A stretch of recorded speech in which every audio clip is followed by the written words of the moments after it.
Hadlee. I feel like we're basically acupuncture cheerleaders at this point. That was so fun. So fun. I know. I love learning about these different ancient healing modalities that are now being proven by modern science and like how freaking awesome that is. And I was also really inspired by how much overlap there is with traditional Chinese medicine and the philosophy and understanding with Ayurveda, which Totally. Yeah. and she was also talking about like in Peruvian philosophy and like how all these different places they weren't communicating with each other and yet they were coming up with similar conclusions and treatments. Right. I know. It's so freaking cool. Like, yeah, that's how you know that this stuff is real. Yeah, totally. And there's been a question that's been like nagging in my mind for a super long time. And so if anybody listening to this podcast is menopausal, and if you wake up at 3 o'clock in the morning or 3:15 in the morning, and it's been driving you just out of your mind, frustration, you're going to learn why. And we're going to have some ideas for you and what to do about it. And so that was a big one for me. For you, Hads, like, is there like a big takeaway? I loved what she said about medicine 3.0. Yeah. I wrote that down. Totally. Yeah. Because it's really it's about prevention and it's about like getting to the root cause, which is crazy that wasn't what medicine was for 1.0 or 2.0. But I love that that's like her whole thing. And, you know, everyone who does TCM or Ayurveda or any traditional medicine, it's like, how can we get to this root cause and truly heal? And like naturopathy, like, how can we really, truly heal this root cause? That's the most inspiring thing to me. Oh, absolutely. And I also love that she was willing to dive into the difference between dry needling and TCM. We got into 5 element and it was just so good.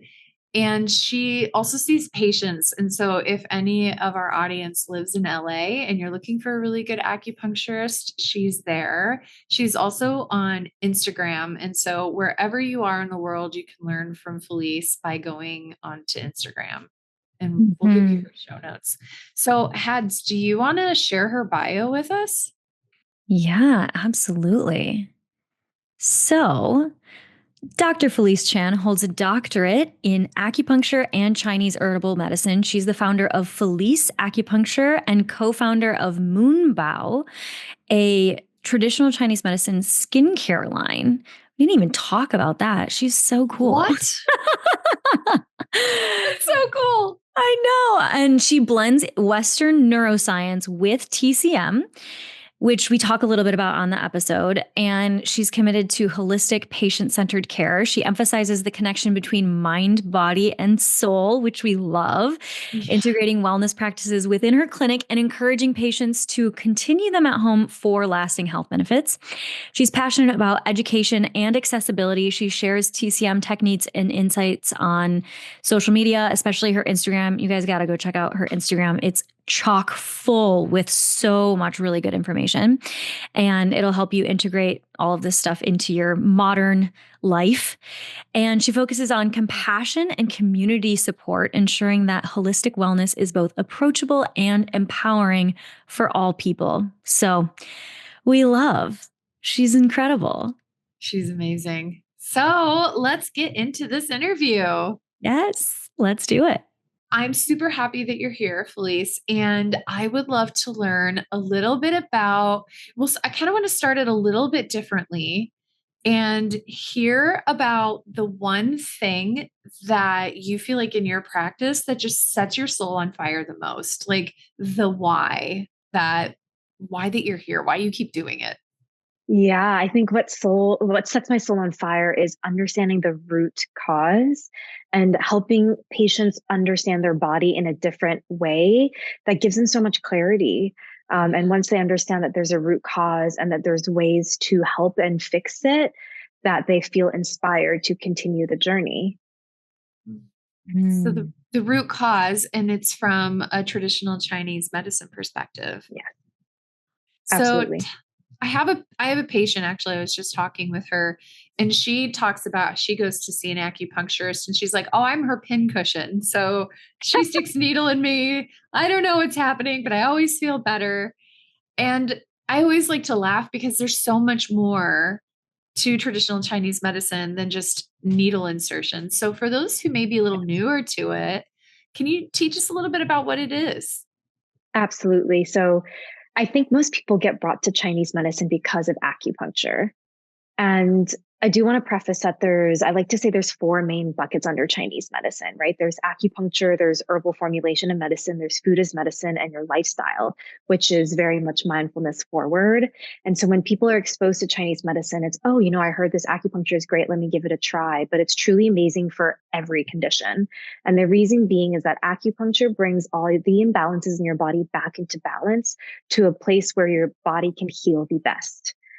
And how it works is that acupuncture needles are placed throughout the body, could be the head, the feet, the toes, the legs, the belly, and it essentially enters energy wells into the meridian system that lasts all over the body. And this meridian system is so intricate because yes, it flows through the whole body, but it flows through each organ as well. So you have specific meridians like the spleen, the liver, the kidney, and those, let's say, start in the feet. They'll flow up all the way into the legs, into the organ itself, and let's say into our eyes as well. So you're able to get into the body holistically just with one point entering the energy well with acupuncture needles. Wow. It's so good. And I know that today we had wanted to learn a little bit more about how, like, why moving that energy is so important and for our overall health, vitality, for specific conditions as well. Do you want to speak to that a little bit? Yeah, definitely. I think what can help is one of the earliest ancient texts translated to English says that if there's qi stagnation or blood blockage, there are ailments. But as soon as there's free flow of qi and free flow of blood, there are no ailments. And so that really speaks to we need this energetic flow in our body that is continual so that we have movement of this energy, movement of our blood to give us health. It could even be something like emotions. When we get stressed, we feel everything kind of stuck inside our body, in our abdomen, in our throat, in our diaphragm. And that in itself is stagnating our energy that we need to then be healthy. And when everything's stuck in the center of our body, we almost feel cold hands, cold feet, everything's a little bit off.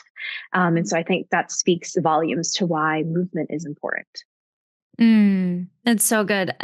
Would you mind breaking down like what qi really means for our audience in case anyone doesn't know? Yeah. So qi in translation is this energy that surrounds our body. And I think, there's so much proof now that it does exist with quantum physics, with energy bodies, right? There's even dyes out there and studies that show meridian systems existing with dye in the body, which is fascinating. And so qi, which is our energy, flows through the body through these energetic meridians that we call acupuncture meridians. And they exist. It gives us the energy we need. We can breathe it in and we get qi from different areas, right? From breath, from food, and it gives us life. It's our life force. Yeah, it's similar to prana in Ayurveda. Exactly. We talk about. Yeah. So good. I feel like most systems of the world, like traditional systems, have some sort of acknowledgement of this life force energy. Yeah. And so much overlap, I think, from traditions in India, in Peru, in China, all of the energetic, I say even like chakras, for example, they line up with acupuncture energetic points that are really powerful for the body. And it's fascinating that through different cultures, they were explored and found. Totally. It's so cool. I always say, like, if something has been found to be true in like all of these different cultures, like all around the world that didn't even have, I mean, Ayurveda and traditional Chinese medicine, like they have overlap. But like in Peru, they weren't talking to the people in India and in China and in all of these places, and they were still finding the same thing. Like, it's so cool. And then we've got modern science coming in and being like, oh, actually, yeah, this is true. And then I'm like, once we have all of those overlaps, then it's truth. Yes. Oh, for sure. And it's a medicine. And it's funny when people sometimes come to me, they say, oh, I believe acupuncture works. I'm like, that's so awesome. But it's not a belief system anymore. It is a medicine that is rooted in thousands of years of medicine. And it just goes to show that it's a medicine that's not really understood in the Western world. And, the point of, this podcast is to share with the world that it is such a special medicine. Mm. So in diagnosis, the other thing that I learned that I thought was so fascinating when I was in school is before we had modern medicine diagnostics, like I could take your blood and look at your white blood cells and look for autoimmune cells and sugars and things, is that we had tongue and pulse. Yes. And so can you tell us a little bit about that? Oh, absolutely. It's my favorite thing. It's something that I always look at with every new patient because it's so informative to understand what imbalances their body's going through. Sometimes I have a patient who comes in and they don't want to share much because, they're more closed off. And I look at their tongue and pulse and I'm given a base understanding of, oh, this is what we say pattern diagnosis in Chinese medicine. With the tongue, for example, we look at the color, the shape, the coating, any stagnation sublingually as well underneath the tongue. It all gives us an indication of what's happening in the digestion in different organs like the kidneys, the liver, the heart. It's so informative, and with the pulse as well.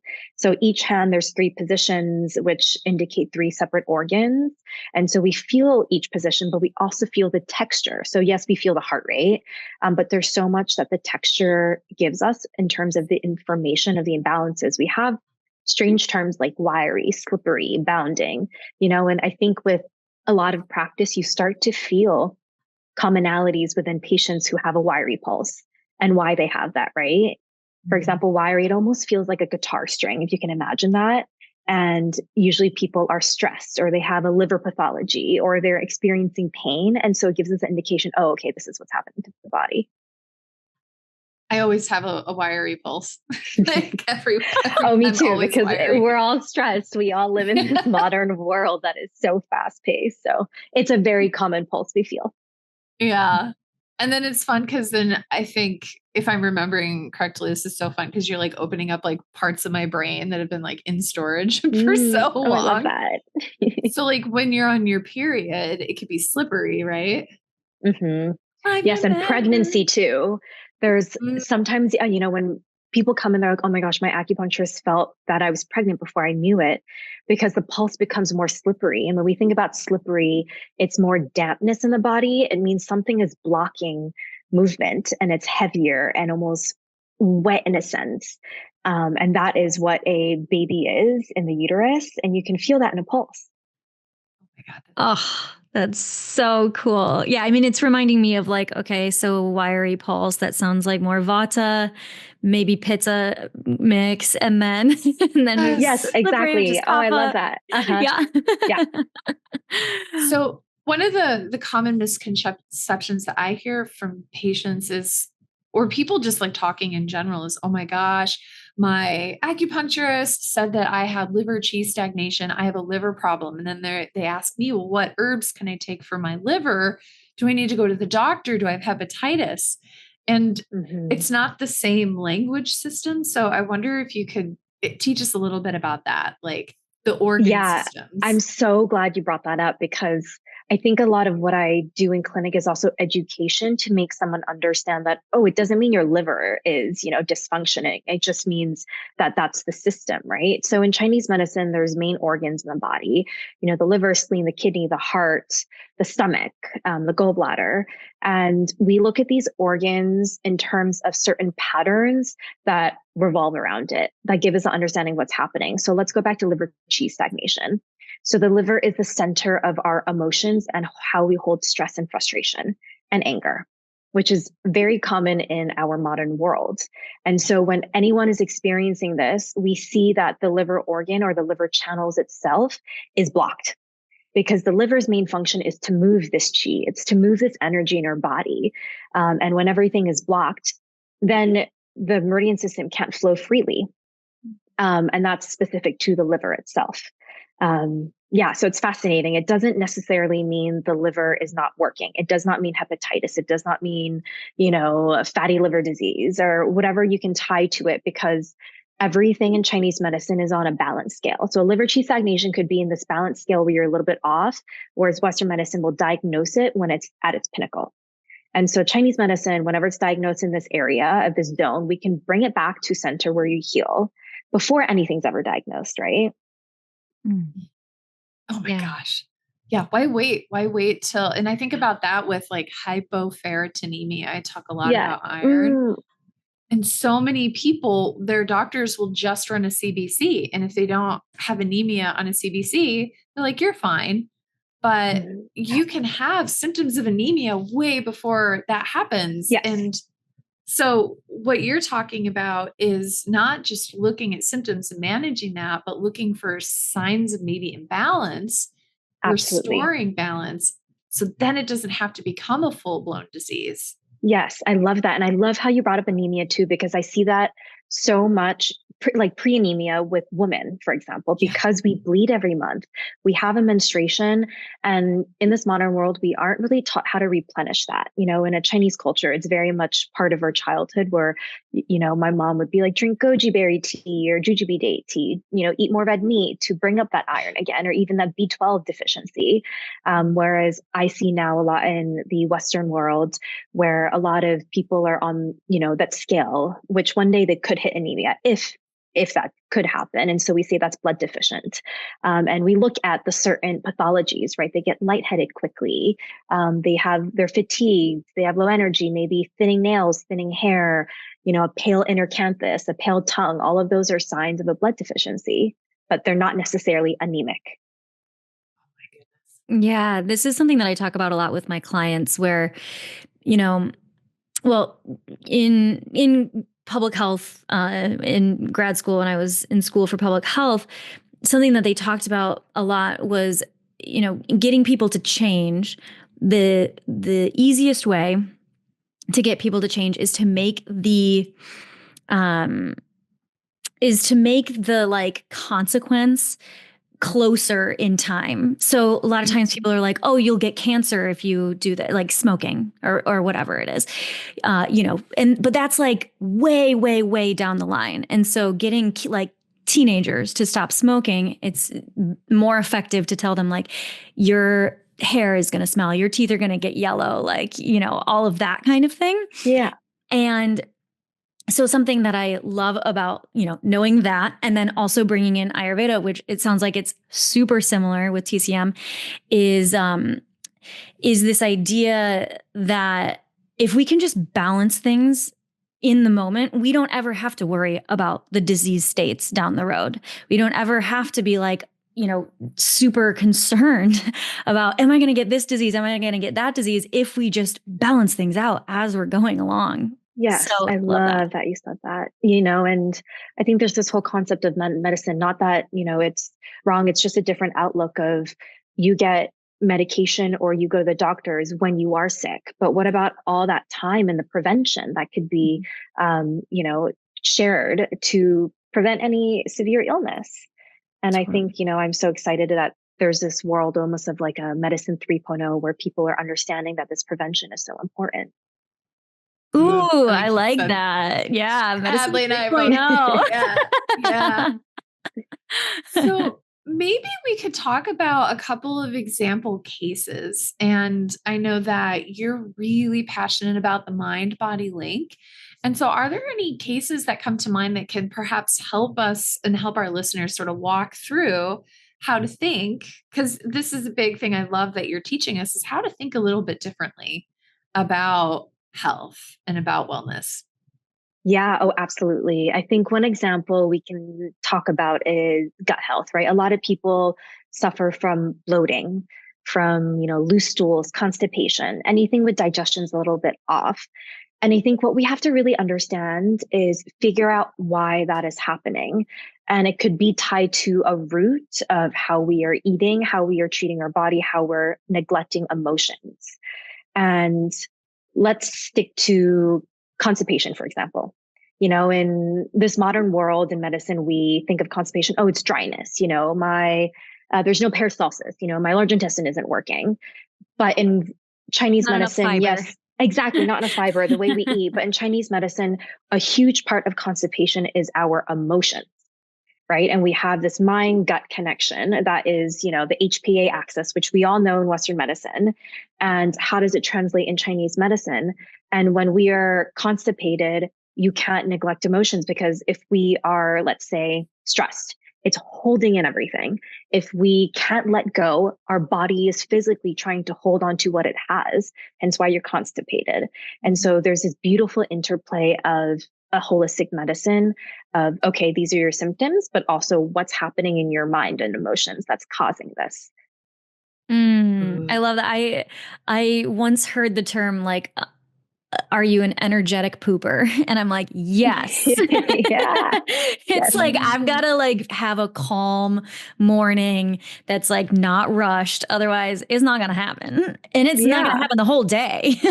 It's the rest and digest. It's our nervous system in the parasympathetic, and when people aren't in that state, they're not pooping. They're not digesting. Right. Oh, it's so good. So someone comes into your office and they're like, okay, I'm really struggling with my digestion. They're gassy, they're bloated. And let's say it's more like IBS and so then it's constipation, it's diarrhea. This is like the standard American presentation, right? Yes. And they're like eating standard American diet. So we have an idea of root cause with that, like really inflammatory, lots of sugars, processed foods. They're also really stressed. Maybe they're like very, like very vata, pitta, like they're just all over the place. So where would you start? You'd look at their tongue, you could look at their pulse, you would get a history just through, because people are like, I'm going to go and they're just going to look at my tongue and pulse and stick needles in me. But you do a little bit more. It's more comprehensive. Yeah, I think with every new patient, I probably chat with them for at least 30 to 45 minutes. And I like to hear everything. I'm just like, this is an open conversation. I would love for you to share as much about your health, because it gives me an understanding of what is happening, right? To me, let's say 5 different puzzle pieces that they mention. I'm like, oh, it all makes sense because it's all tied to a certain organ. For example, IBS. When someone has IBS, they're absolutely stressed. They absolutely have an emotion that is overacting on their digestion. And in Chinese medicine, there is a pattern diagnosis that matches IBS to a T. It's what we say the liver overacting on the spleen. It's our wood element overacting on our earth, and the liver, again, which is our stress, emotions, anger. Physically, it's causing so much stagnation that it's kind of shooting energy to our digestion, which is our spleen and our stomach. And so to me, I'm like, okay, to get a root cause, if we're able to balance this liver energy, a lot of your digestive symptoms are going to start to heal. It's very much, similar to Western's understanding of our sympathetic versus parasympathetic, and we heal in the parasympathetic. So we chat. I love to figure out, and it's a different puzzle every single time with a new patient because everyone's different. Yeah. That's also, such an important part of this is that there is not a one size fits all at all. Like it's like a totally different treatment plan for every single person and their whole background. Yeah. And everyone is an individual. Everyone has different environmental factors, different childhood, different way they process emotions. And it's, this beautiful complexity, which I love about the medicine. It's an art in itself, and you can keep layering things, and, everyone's uniqueness makes them, an individual, and it's beautiful. Mm-hmm. Yeah. Will you tell us a little bit about, just because it's piquing my curiosity, I've heard of the elements in TCM before, but I feel like people will want to nerd out on this if they're anything like me. Absolutely. So we have 5 elements in Chinese medicine. We have fire, earth, metal, water, and wood. And each element is tied to an organ system. So fire is the heart and the small intestine. Those are the yin and yang pairs, and the heart is fiery because it's where we hold our love or joy. But it's also the center of housing our spirit, what we say Shen in Chinese medicine. And when someone's fire is overacting, they could have insomnia because the heat of the fire is coming out at night when it's supposed to be resting, for example. Then we have earth. earth element is our digestion. It's our spleen, it's our stomach. And I love 5 elements because everything has a color, a flavor, a season tied to it. You know, and the color of the spleen and stomach, which is the earth, is yellow. So let's say you have digestive issues, eating yellow foods is awesome. And when we think yellow, it's not like, you know, a bright yellow. It's almost like millet, for example, which is so nourishing for our spleen and stomach. Fire, earth. Then we have metal. Metal is our lung and large intestine, which recently in LA, we've seen a lot of imbalance with this because lung, breath, you know, the fires, but also large intestine of letting go. And it matches the emotions of grief in the lungs. And there's a lot of interplay between lung issues and constipation. And I've been seeing that quite often recently. So I have fire, earth, metal, water. And water is lovely because that's the kidney element. It's how we get nourished. And when we think about the kidneys, it's how we pee, right? It's how our bladder works. And it's so beautiful. And the kidney in Chinese medicine is so important for our essence and longevity. And that's the nourishment we feel, you know, and almost could be tied to when someone hits menopause, they're really dry, they're thirsty because the kidney element is a little bit weaker. So we talked about fire, earth, metal, water, and now we're at wood. And wood is my favorite because it's a wood year in the lunar calendar, which is the liver. And it's stress, it's frustration. And, you know, and even back home, I was talking to my mother, and in my clinic, everyone's just like, oh my gosh, it's going to be such a wood dominant year. Everyone's going to be so stressed. And I'm like, oh yeah, you know, it is what it is. And it's funny. But anyways, all of these elements together, these 5 elements, they work together. They all have a pattern, and they go in that cycle where, you know, the fire generates the earth, or the earth generates the metal, but also it works in opposition where the wood, which is the liver, overacts on the earth, which is what we see for IBS. So that's very complex and a little bit, I wish I had a chart. Yeah, right. Yeah, it's fascinating because, like, you know, in Ayurveda, there's also 5 elements, but they're slightly different. There's the water, fire, and earth, but then we have like air and air.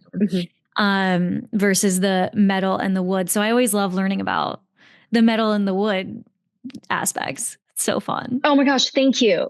Oh, you're the best. I found, so for those who are going to be watching the video, we have a picture. For those who are listening to the podcast, you could Google 5 elements, and it's going to be kind of the shape of a star. And so, yeah, this is like exactly what you were saying. So yeah, talk more about it. I'm like obsessed with it. Oh my gosh. Thank you so much for this. So, I mean, a couple things. You can see the arrows on the bottom left that say generation and support.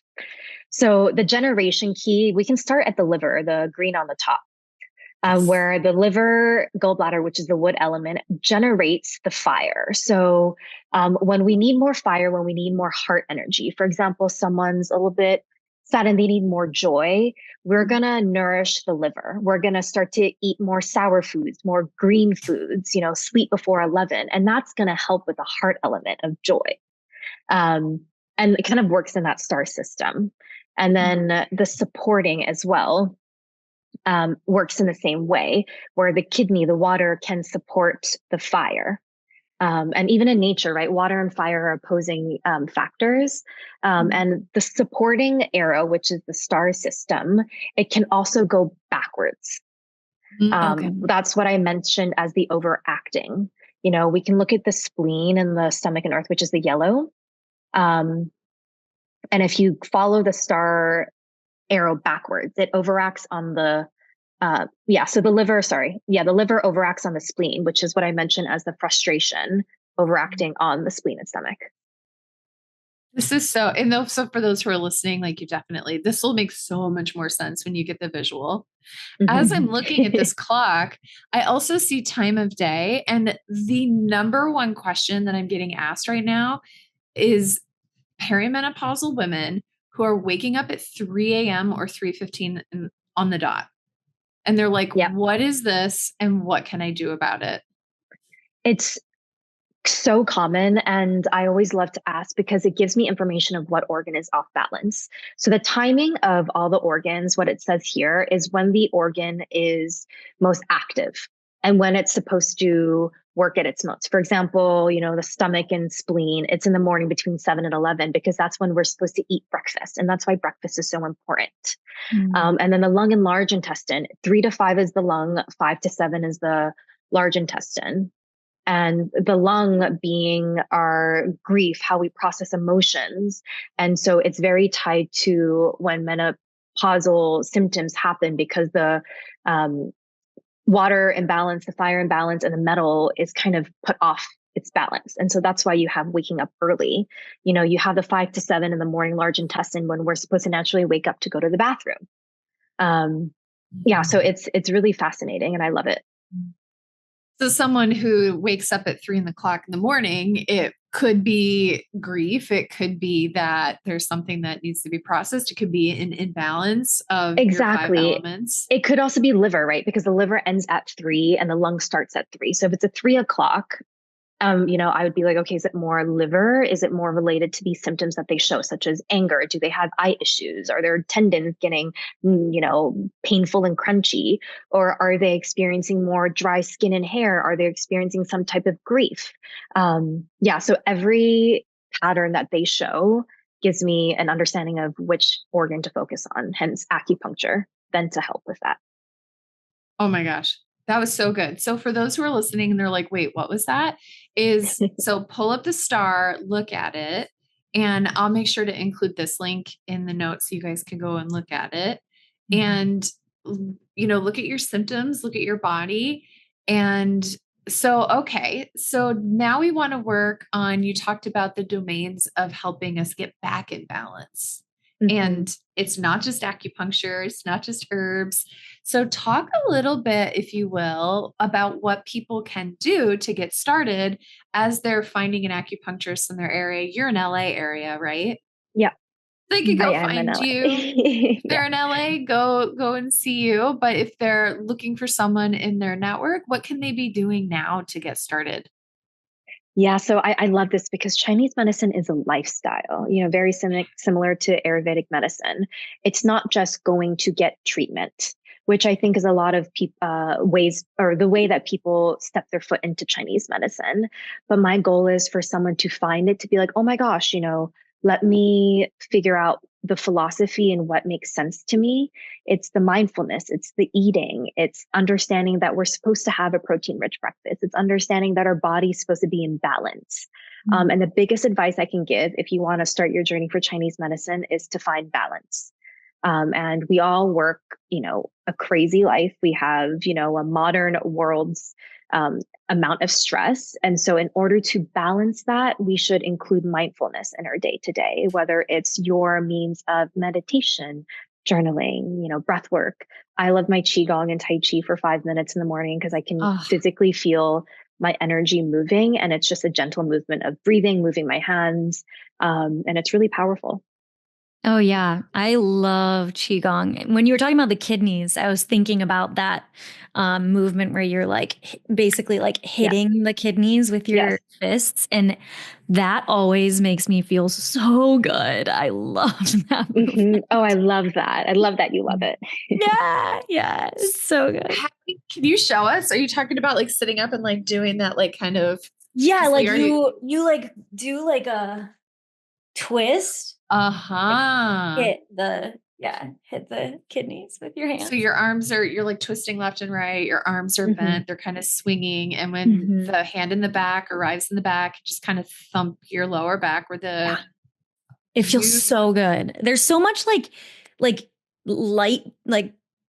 hitting yourself. That feels so good. It feels so good. Before I get up in the morning, when I wake up in bed, I tap my arms all over my body, my legs, and immediately I'm like, all right, I'm awake. I'm ready for the day because everything is opening. I love it. It's so good. It's so good. So I know that we also had wanted to talk about emotions in TCM and why emotions are the center of pretty much all imbalances. And can you talk about that in relation to the gut as well? Because I think, I think we know that the gut influences so much for us. But how do the emotions play into that as well? Yeah, I'm so happy to share. And I love that you brought that up because I think what geeks me out the most in Chinese medicine is everything leads back to emotions. We're human beings. We feel emotions and it's so beautiful. We feel the heavy, the light, and the way that it makes our body feel physically and emotionally cannot be ignored.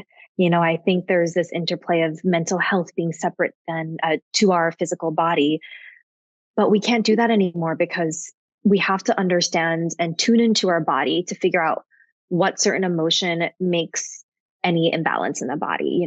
For example, does the stress create digestive disorders? Is it creating a more shallow breath? Is it giving you a headache? What is it telling you? And what I love is that every organ, I touched upon it very briefly before, has an emotion tied to it. Lungs is grief. Large intestine, is letting go. Spleen and stomach is overthinking, hence our digestion. Kidneys is fear and heart is joy. And so when we think about all these emotions, when we say, overthinking is tied to the spleen and stomach, it's about a balance, right?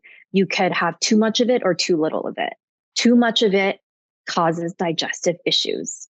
And in this modern world, we're always thinking, our mind is always running. I see it a lot with a lot of creatives, for example, especially in LA. Their mind is always running with things to do, ways to be creative, and it impacts the energy that your body truly needs to digest the rest and digest phase of the nervous system, because everything is up here. We're all in our heads and thinking. And so that's how, we can almost explain a connection of emotions and gut health. That's really cool. Mm-hmm. And then, so what do you, I'm asking, like, I don't know if it's controversial, but what do you think of dry needling? Yes, love that you asked. It's funny because dry needling is acupuncture. It's something that PTs or chiropractors learn how to do. And to be honest, they learn how to do it in like 3 days. They take a 3-day course. Whereas Chinese medicine school, it's a 4-year master's program and people continue to do a doctorate. Dry needling, you learn how to insert a needle. They don't even teach like a clean technique around that. I've seen like some chiropractors needle through clothes. I'm like, whoa. That's, it's not great. Also, like, it's so unsanitary. But they basically learn how to get a needle into a muscle knot. We call them Osher points in Chinese medicine because it's so effective. When you have pain and you get a needle in a knot, it releases the lactic acid and it starts to move the lactic acid. So then the pain stops. But dry needling and the concept of that, it doesn't learn anything about the energetics of the body. For example, if there's knot in your shoulder, which we feel, getting a needle in there is awesome. You get the little twitch, you get that release of that lactic acid, and it feels so good afterwards. However, this point energetically also sends all the energy down to our feet. Sometimes when people massage this point or this point is used or even dry needling, people tend to faint if they're a little bit deficient, if they're, almost anemic, for example, because the energy of this shoots to your feet. Everything goes down, right? We think about the energy or blood going down. So I think it's really important to understand where you're dry needling, what the energetics mean, and whether that point is great for the person you're seeing. Yeah, that's how I feel too. And also, when you go through clothing, it dulls the needle a little bit and it hurts more. Like, and no needle should go through clothing. It's dirty. Needles are all single use. You have to have, clean skin, clean needle. That makes no sense to me, but I've seen that and I'm just like, wow, if the acupuncture board saw that, the clinician would be, discontinued. Yeah. So another question that I have for you, this is just like me getting into like my fun nerdy self, is when I was trained in acupuncture, my teacher was always like, no pain, no gain. And then when the needles were in, he was always like, wiggle, wiggle, wiggle. He was really funny. And so he's like, wiggle the needle, wiggle the body, move the chi. And then other places where I've gone, like I've received acupuncture treatment, they just want to put you in parasympathetic. That's like painless insertion. You lay there, you sleep. But so it feels like very different. And so I'm kind of curious, like if you could talk about that. Yeah. Oh, absolutely. I think first of all, there's so many different modes of acupuncture, right? Traditionally, it was learned through masters, and over time, the lineages get carried on. Not to say that master one versus master two, or the lineage you're learning is better than each other. It's just a different way to approach it. And there's some needling styles that are more aggressive, more painful, but equally effective to a gentler style. Some patients also like to receive, ooh, that's a great painful needle. I want to feel it in my glute muscle. That's painful. Other people are like, oh my gosh, I don't want that sensation at all. But both methods, in my opinion, move the chi. It does its job. And I think it's also dependent on the person. If the person comes in with extreme pain and let's say their constitution is more in excess, they can take more intense needling. If someone comes in and they're really thin, they're deficient, they're fatigued, they're tired, I wouldn't put a lot of needles and I would do thinner needles, right? Yeah, it changes. And again, it's back to the individual. I love that. Do you do any electro or moxa in your practice? Yes, I love electro. Electro is something that is more modern in the TCM world, but I love it because it's so tied to neuroscience. It's so tied to our neurons firing at different frequencies. There's so much, there are a lot of studies now that show that certain frequencies of when you attach electrodes to needles start to fire different things, you know, at a lower hertz, for example, 2 to 10 hertz, it fires your dopamine and serotonin, which is awesome for mental health. When you're higher, like 80 to 100 hertz, it's awesome for pain because it releases your endogenous opioids. So I love it. I use it a lot in clinic. Okay. That's so cool. Hadley's over here like, wait, what? This is so amazing. Amazing. Yes. Yes. I love that. Ah, so cool. Okay. So then when you are working with a patient, are you obviously like you're doing acupuncture with them, and then do you like give them a plan for like lifestyle changes and stuff afterward that they can go out with? Yes, absolutely. I think it's really important that someone's able to continue their healing journey outside of the treatment room, because in reality, the one treatment a week or twice a week, depending on what someone comes in for, is not going to heal them if they continue a lifestyle that is, you know, dampening all of that treatment, right? Because again, the treatment, the whole purpose is it's moving our chi, it's moving our energy, it's moving our blood. And if they do something that stagnates it, for example, let's say someone comes in with gut health and I help dissipate their bloating because everything's moving, I'm warming their digestion, and they go home and I have ice cream that night. Yeah. You know, to me, I'm like, oh my gosh, you're literally doing the opposite and completely undoing the treatment. So to me, I think it's really important to set a understanding of what's great, right? And in clinic, I'll explain to my patients and I'll be like, okay, everything I'm explaining to you, I'm going to send you a big email, you know, with a gut health ebook, with some tips and tricks that you can continue at home so that what you're doing in clinic is not kind of wiped out, right? Not to say in itself, it's so powerful. If someone, let's say, were to go back to all of their inflammatory habits and still get acupuncture, they're still going to get better, but at a slower rate. So it's really dependent on how much or how quickly someone wants to get better. Yeah. Oh, that's so cool. I love it. So are there like a couple of little tips that our audience can walk away from this with, like to incorporate some of these TCM principles into their lives? Yeah. Ooh, I was just making a reel on this the other day. Warm water is your best friend. Yes. Warmth over cold. I've got mine. Yes. My warm oh my God, water. me too. I have my warm lemon water. Yes. Cheers. Cheers. Warm is your friend because warm moves, cold stagnates. When you look at an ice glass of water, right? Ice is physically hard, and that's what's happening in your body when you're putting it in your body. And I was just making real about digestive health, and even the enzymes that work in our digestion, they can't work as effectively when it's cold, because they work when your body's at 37 Celsius or 98.6 Fahrenheit. And if it's not, it's diminished. Totally. Yes. Okay. I love that. That's my number one hack for people when they're traveling. I'm like, get warm water as much as you possibly can. Yeah. On the plane, I'm drinking tea. I'm drinking my decaf tea. Yep. I bring my little tea bag and I just ask for hot water. Me too. Or if I don't have tea, I just will ask for hot water and like mix it with some cold water. So it's not like, so hot. Searing. And then I'll put it in my thermos. Yeah. Yeah. I have the water from my fridge and my kettle going on always at the same time. And I always mix it. Yep. I love that. I saw this video on Instagram recently where the mom was like, the kids are outside playing and I'm going to make them some water. And it's like a 10-step process where she gets the ice, she's like shaving the ice down, and then she's like straining the ice, and then she gets this other kind of water, and then she runs it through like blue light and puts that. And it's like fascinating. It's so funny. And it was probably like a water version of the onion, like crunchy people making water. But I love that. I like to just get like a nice hot cup of water, and I'll just drink all day, just hot water. And people are like, that's weird. I'm like, it's great. And when I think about culturally, when I grew up in Hong Kong, and everywhere you go, it's room temp or hot water. And that's all I grew up drinking. Mm-hmm. Yeah. You don't see any ice cold water. When I have friends visit me, when I go home to Hong Kong and they ask for ice cold water, they have to go outside to buy an ice water from a fridge from a grocery store.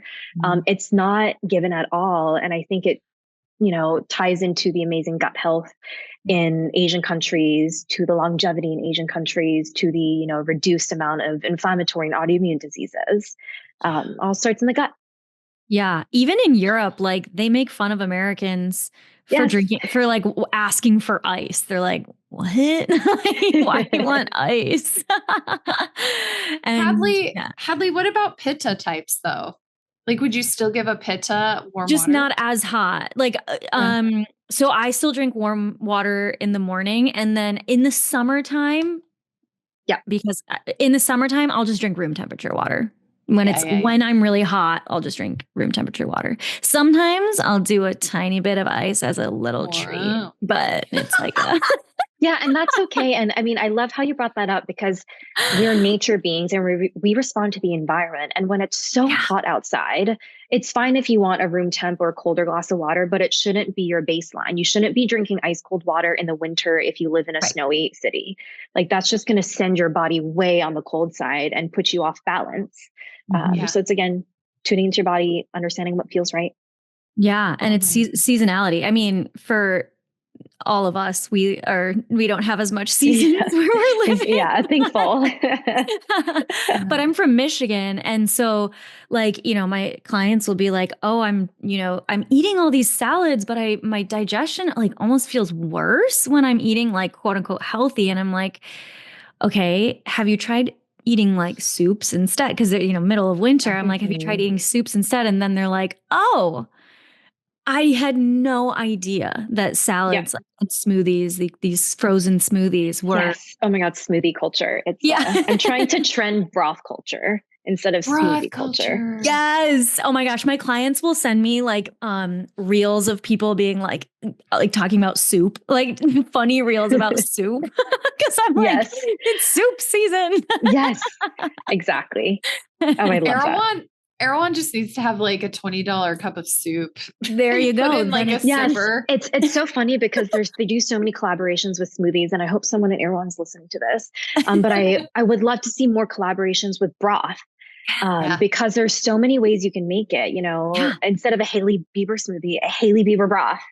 So people start to drink that because they're going to feel so much better. Totally. Yeah. Cause obviously bone broth is like so amazing, but there's also like, you can make really nourishing broths that are vegetarian as well. So they could bring that in too. Yeah. So yeah. I love that. Yeah. 100%.